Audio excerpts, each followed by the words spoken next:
ಒಂದಾದ ನಂತರ ಒಂದು ತಗಲಾಕೊಳ್ತೀರಾ ಸರ್ಕಾರದವರು. ಈಗ ಲಾರಿ ಪ್ರೊಟೆಸ್ಟ್ ನಡೀತಾ ಇದೆ. ಯಾಕೆ ಅಂತಂದರೆ 4 ತಿಂಗಳಿಂದ ಅವ್ರಿಗೆ ಕೊಡಬೇಕಾಗಿರೋದು ಕೊಟ್ಟೇ ಇಲ್ವಂತೆ. ಕೊಡಬೇಕಾಗಿರೋದು ಅಂದರೆ ನಿಯತ್ತಾಗಿ ನಿಮ್ಮ ಥರ ಅಲ್ಲ, 60-40% ಅಲ್ಲ. 2 ದಿನಕ್ಕೆ ಕಾಲಿಟ್ಟಿದೆ. 2ನೇ ದಿನಕ್ಕೆ ಈಗ ಪಡಿತರ ಸಾಗಾಣಿಕೆ ಲಾರಿಗಳ ಮುಷ್ಕರ. ಅನ್ನಭಾಗ್ಯ ಆಹಾರ ಧಾನ್ಯ ಸಾಗಾಣಿಕೆ ವೆಚ್ಚವನ್ನು ಸರ್ಕಾರ ಬಿಡುಗಡೆ ಮಾಡೇ ಇಲ್ಲ. ಇವತ್ತು ರಾತ್ರಿಯಿಂದ ಮತ್ತಷ್ಟು ತೀವ್ರಗೊಳ್ಳಲಿದೆ ಮುಷ್ಕರ.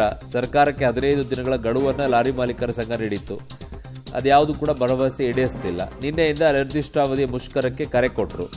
ಅನ್ನಭಾಗ್ಯ ಆಹಾರ ಧಾನ್ಯ ಸಾಗಾಣಿಕೆ ಈಗ ಬಂದ್ ಆಗಿದೆ. 200ಕ್ಕಿಂತಲೂ ಹೆಚ್ಚು ಕೋಟಿಯನ್ನು ಅವ್ರಿಗೆ ಕೊಡೋದನ್ನು ಬಾಕಿ ಉಳಿಸ್ಕೊಂಡಿದ್ದಾರೆ. 4 ತಿಂಗಳಿಂದ ಕೊಟ್ಟೇ ಇಲ್ವಂತೆ, ಫೆಬ್ರವರಿ ತಿಂಗಳಿಂದ. ಪಾಪ ಹೆಂಗೆ ಓಡಿಸ್ಬೇಕ್ರಿ ಇವರು? ಏನೋ ಅವ್ರ ಕೈಯಾಗಿ ದುಡ್ಡು ಹಾಕ್ಕೊಂಡು ಓಡಿಸ್ಬೇಕಾ ಮಾಲೀಕರು, ಲಾರಿ ಚಾಲಕರು? ಎಲ್ಲಿಂದ ಓಡಿಸ್ಬೇಕು ಅವರು? ಪಡಿತರ ಸಾಗಾಣಿಕೆ ಬಂದ್ ಆಗಿದೆ. ನಿನ್ನೆಯಿಂದಲೂ ಕೂಡ ಲಾರಿಗಳು ಮುಷ್ಕರವನ್ನ ಕೈಗೊಂಡಿದ್ದಾವೆ. ಅದರಿಂದಾಗಿ 4,000ಕ್ಕೂ ಅಧಿಕ ಲಾರಿಗಳನ್ನ ಈಗ ನಿಲ್ಲಿಸಿರುವಂಥದ್ದು. ಅಂದ್ರೆ ಸರ್ಕಾರ ನಮಗೆ ಬಾಕಿ ಕೊಡಬೇಕಾದಂತ ಹಣವನ್ನ ಇನ್ನೂ ಕೂಡ ಕೊಟ್ಟಿಲ್ಲ. ಕಳೆದ 4-5 ತಿಂಗಳಿನಿಂದಲೂ ಕೂಡ ಹಣವನ್ನ ಕೊಡದೆ ಸತಾಯಿಸ್ತಾ ಇದ್ದಾರೆ. ಯಾವುದೇ ರೀತಿಯಾಗಿ ನಮ್ಮ ಕಷ್ಟಗಳನ್ನ ಕೇಳ್ತಾ ಇಲ್ಲ. ನಾವೇನು ಕಷ್ಟಗಳಿದ್ದಾವೆ ಆ ಕಷ್ಟಗಳನ್ನ ನಾವು ಅನುಭವಿಸುವಂತಾಗಿದೆ.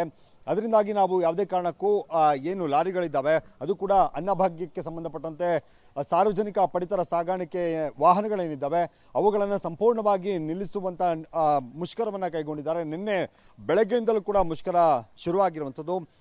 ಇವತ್ತು ಸಂಜೆವರೆಗೂ ಕೂಡ ಪಡಿತರ ಬರಬಹುದು. ಆದರೆ ನಂತರ ನಾಳೆಯಿಂದ ಮತ್ತಷ್ಟು ಒಂದು ರೀತಿ ಬಿಗಿ ಹಿಡಿತವನ್ನ ಮುಷ್ಕರದಲ್ಲಿ ಕೈಗೊಳ್ಳೋದಕ್ಕೆ ಈಗಾಗಲೇ ಲಾರಿ ಮಾಲೀಕರೆಲ್ಲರೂ ಕೂಡ, ಓನರ್ಸ್ ಎಲ್ಲರೂ ಕೂಡ ಈಗ ನಿರ್ಧಾರ ಮಾಡಿರುವಂಥದ್ದು.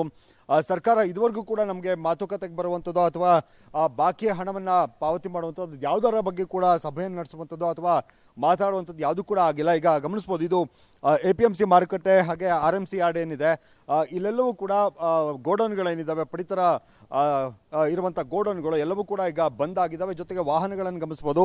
ಎಲ್ಲ ವಾಹನಗಳು ಅಂದರೆ ಪಡಿತರ ಸರಬರಾಜು ಮಾಡುವಂಥ ಲಾರಿಗಳು, ಕ್ಯಾಂಟರ್ಗಳು ಎಲ್ಲವೂ ಕೂಡ ಇಲ್ಲಿ ನಿಂತಿದ್ದಾವೆ. ಯಾವುದೂ ಕೂಡ ಚಾಲನೆಯಲ್ಲಿಲ್ಲ.